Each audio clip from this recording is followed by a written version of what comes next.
جو چاہتے ہیں کہ ہندوستان میں سچائی پر پہ، ہم چاہیں گے کہ وہ ایسا آئے، اس ملک کو ایک عظیم ملک بنائے، ایسا ملک جہاں سچائی راج کرتی ہو، ایسا ملک جہاں سچائی کا بول بالا ہوتا ہو، ایسا ملک جس کے اندر انسان اپنے آپ کو محفوظ سمجھتا ہو اور ایک دوسرے کی حفاظت کے لیے ہر آدمی تیار رہتا ہو، ہم ایسا بنانا چاہتے ہیں۔ محترم حضرات، ابھی بات کہ جو بات یہاں کہی گئی ہمارے ڈاکٹر حفیظ الرحمان صاحب نے بھی کہی اور آپ کے آچاریہ جی نے تو بہت زور سے بات کہی کہ صاحب دہشت گردی کے کوئی اسلام سے تعلق نہیں ہو سکتا، یہ بالکل صحیح بات ہے، کیونکہ لوگوں کے بارے میں کہ جو بے خسروں کو مارتے ہیں، جو دوسروں کی کھیتی کو برباد کرتے ہیں، جو دوسروں کے ذرائع معیشت کو تباہ کرتے ہیں، جو دوسروں کا خون کرتے ہیں بغیر کسی قصور کے، سخت وعید ہے۔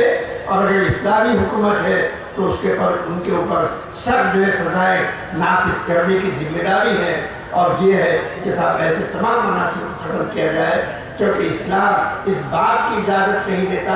واقعہ آپ کو سناتا ہوں۔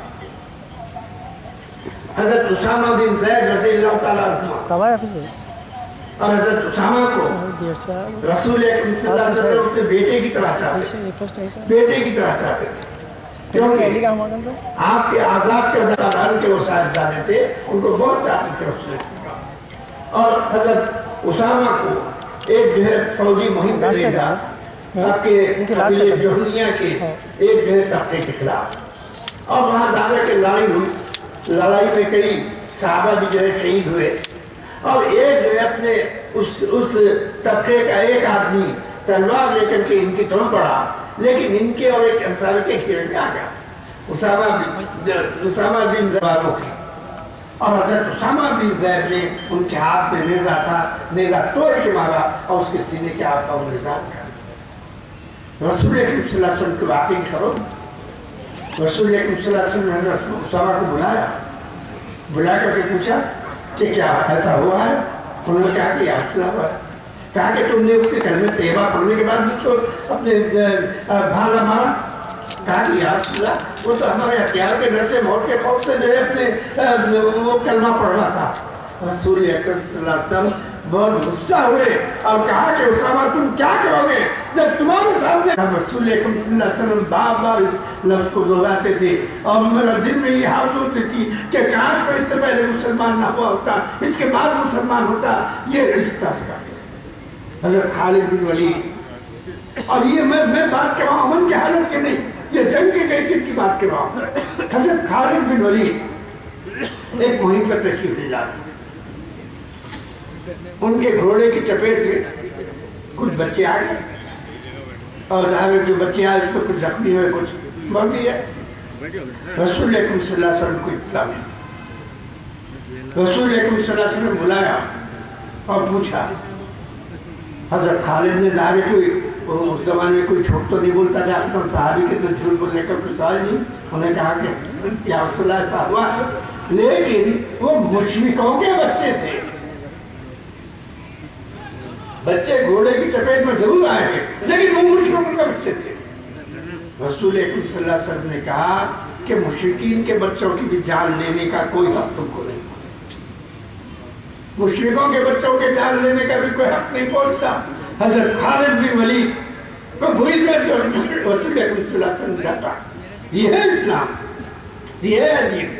آج ہم اپنے اعمال سے دین کی چھوی آج کے اندر بے شک ہمارے بہت سے مسائل ہم غور کرتے ہیں تو ہماری زندگی کے اندر بجز جو ہے اپنے نالے کے، بجز فریاد کے کوئی چیز نظر نہیں آتی، شکایت، شکوہ، فریاد، یہی چیز ہماری زندگی میں نظر آتی، اس میں کوئی شک۔ لیکن ہم کو اپنے آپ پر غور کرنا چاہیے، ہم کو اپنی زندگیوں کا جائزہ لینا چاہیے، ہم کو اس بات پر بھی جو ہے غور کرنا چاہیے کہ اس سرزمین ہند پر ہم کس حیثیت میں اٹھے۔ جب شناخت کو بنانے کا سوال آتا ہے، ہماری کیا شناخت ہے، ہماری آئیڈینٹی کیا ہے؟ کیا ٹوپی ہماری آئیڈینٹی ہے؟ کیا شیروانی ہماری آئیڈینٹی ہے؟ کیا اردو زبان ہماری آئیڈینٹی ہے؟ کیا کرتا پائجامہ ہماری آئیڈینٹی ہے؟ کیا ہے آئیڈینٹی؟ شناخت کیا ہے؟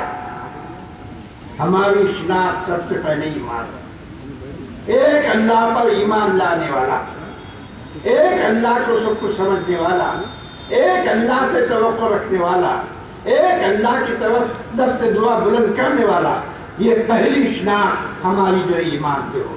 کیا ہماری شناخت یہ ہے؟ ہماری دوسری شناخت کردار کی ہونا چاہیے کہ مسلمان ہے، جھوٹ نہیں بولتا، یہ مسلمان ہے، امانت دار ہے، یہ مسلمان ہے، دیانتدار ہے۔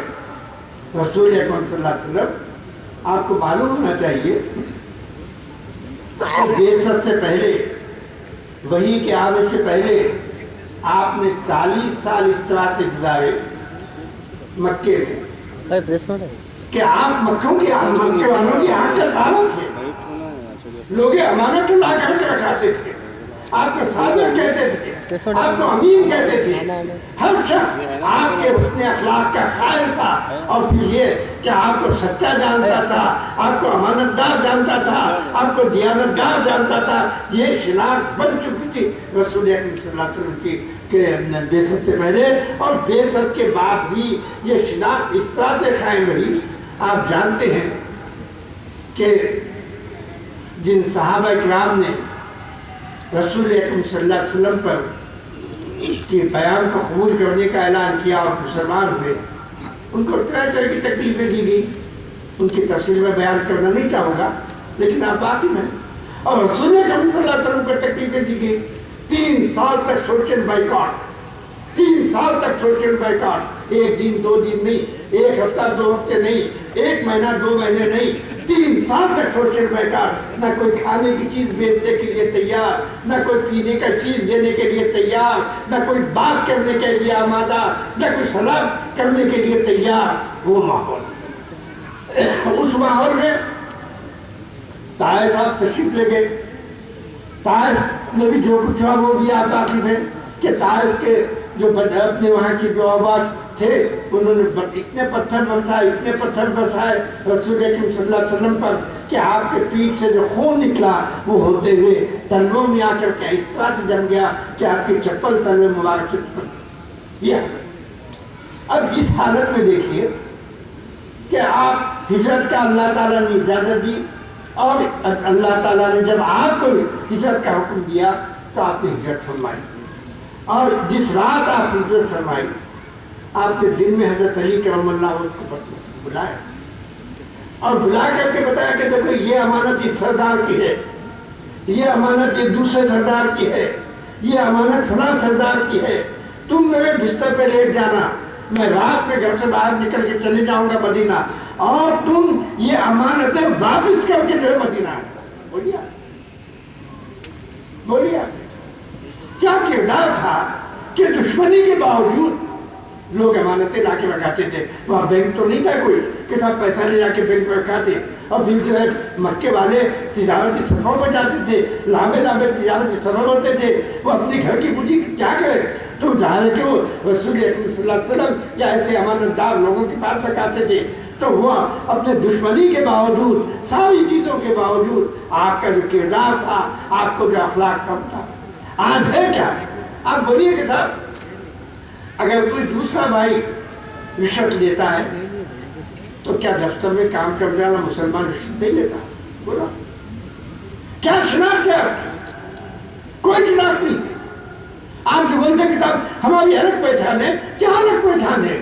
دوسرے بھی رشوت لیتے ہیں، آپ بھی رشوت لیتے ہیں، دوسرا بھی جھوٹ بولتا ہے، آپ بھی جھوٹ بولتے ہیں، دوسرا بھی امانت میں خیانت کرتا ہے، آپ بھی امانت میں خیانت کرتے ہیں، دوسرا بھی کام کر رہے ہیں، آپ بھی کام کر رہے ہیں۔ شناخت بنائیے ایمان کی بنیاد پہ، شناخت بنائیے کردار کی بنیاد پہ، شناخت بنائیے اخلاق کی بنیاد پہ۔ آپ طے کر لیں کہ ہم مسلمانوں کی شناخت قائم کریں گے ایمان کی بنیاد پر، کردار کی بنیاد پر، اخلاق کی بنیاد پر۔ ہوگا یہ کہ ایک آدمی بازار میں آئے گا، بازار میں پہلے معلوم کرے گا کہ میں مسلمان کی دکان کا ہے بتاؤں، کیونکہ مسلمان مال صحیح دے گا، دام صحیح لے گا، اپنے ناپ تول میں کوئی فرق نہیں کرے گا، اس کی دکان ہم کو بتائی جائے۔ آج ہے ایسی بات، دفتر میں جائے گا پوچھے گا کہ کیا کہیں گے مسلم آفیسر ہے، کیونکہ مسلم آفیسر میرا کام صحیح ہے، میرا مطالبہ صحیح ہے، میری کمپلینٹ صحیح ہے، بغیر مجھ سے ایک پیسہ بھی شرط لیے کہ وہ کام کر دے گا، ایسی ہے شناخت آپ کی۔ سوچیے ہم دعویٰ تو کرتے ہیں مسلمانی کا، لیکن ہماری زندگی کے اندر اسلام کہاں تک ہے، اسلام کہاں تک ہے، اس بات کی ضرورت ہے۔ تو اس ملک میں آپ کو اٹھنا پڑے گا، ایک سچا مسلمان بن کر کے، ایک ایسا مسلمان بن کر کے جو کردار، اس کا کردار مضبوط ہے۔ علاقوں میں جائیے، کتنے مسلمان ہیں جو پیسہ لے کے جھوٹی گواہی دیتے؟ بولیے، یہ مسلمان اپنے کردار کو، اپنے اخلاق کو بنائیے، اور آپ اس حیثیت میں اٹھیں گے تو آپ خود محسوس کریں گے کہ جو آج اب ہر طرف اپنی فضا میں فریاد، نالا، شکوے، شکایت محسوس کر رہے ہیں، وہ کیفیت نہیں ہوگی۔ دوسرے یہ کہ ہندوستان میں اس طرح بھی ہو رہی ہے کہ مسلمان نہ کوئی ستم سہے گا، نہ کسی پر ستم ہوتا ہوا دیکھے گا۔ ہم چاہیں گے کہ ہم سے بھی انصاف ہو، دوسروں سے بھی انصاف ہو، اور دوسروں کے ساتھ انصاف نہیں کیا جاتا ہے تو ہم اس کا ساتھ دینے والے بن جائیں گے۔ اس ملک میں ضرورت ہے کہ آج ایک ایسی جو ہے سب بندی ہو، وہ سب بندی یہ ہو کہ ایک طرف وہ ہے جو ظلم کرنے والے ہیں، ایک طرف وہ ہے جو ملک کو توڑنا چاہتے ہیں، ایک طرف وہ ہے جو ملک کی چھوی کو بگاڑنا چاہتے ہیں، ایک طرف وہ ہے جو ہندوستان کو کمزور کرنا چاہتے ہیں، اور دوسری طرف وہ ہے جو مظلوموں کے حق کے لیے اٹھ کھڑے رہنے والے ہیں۔ ایک طرف دوسری طرف وہ ہے جو سچ کو عام کرنا چاہتے ہیں، جو انصاف قائم کرنا چاہتے ہیں، جو ظلم کو روکنا چاہتے ہیں، جو ظالم کی کڑھائی پکڑنا چاہتے ہیں۔ یہ کیفیت ہے، اس کیفیت میں آپ اٹھیں گے، اس شخصیت، یہ آپ کی شخصیت بنے گی تو آپ دیکھیں گے کہ لوگ آئیں گے، آپ کو گلے لگائیں گے، آپ کی مدد چاہیں گے، آپ ان کی مدد کریں گے، وہ آپ کی مدد کریں گے۔ اور جہاں تک کسی غیر مسلم کی مدد کا تعلق ہے، میں دو واقعات رکھتا ہوں سیرت نبی سے، تاکہ ہمارا دل اس سلسلے میں صاف، ذہن بالکل صاف ہو۔ آپ جانتے ہیں کہ رسول اکرم صلی اللہ علیہ وسلم نے ہجرت فرمائی، اور ہجرت کے لیے جو قافلہ تھا، قافلہ کتنے لوگوں پر مشتمل تھا؟ 4 لوگوں پر، 4 لوگوں کا قافلہ تھا جو غار ثور سے مدینہ طیبہ کی طرف روانہ ہوا۔ اور 4 لوگ کون تھے؟ رسول اکرم صلی اللہ علیہ وسلم، دوسرے حضرت ابوبکر صدیق، تیسرے حضرت ابوبکر صدیق کے آزاد کردہ غلام عامر بن فہیرہ رضی اللہ تعالیٰ، اور چوتھا غیر مسلم تھا عبداللہ بن رویخت، اور اس کو ساتھ اس لیے لیا گیا تھا کہ اس پر اعتماد کیا جا سکتا تھا، اور جانتا تھا کہ صاحب ایسے ہلکٹ راستے، ایسے راستے کون سے۔ رسول اکرم صلی اللہ علیہ وسلم طائف تشریف لے گئے۔ طائف میں جو کچھ گزرا وہ انتہائی المناک، انتہائی دردناک ہے، کیونکہ ایک وقت حضرت ام المومنین ہماری ماں حضرت بی بی عائشہ رضی اللہ تعالیٰ عنہ نے رسول اکرم صلی اللہ علیہ وسلم کا دیار فرمایا تھا، لیکن مکے میں رسول اکرم صلی اللہ علیہ وسلم واپس اس بات سے نہیں آ سکتے تھے کہ مکے کا جو نظام تھا وہ نظام قبائلی نظام تھا۔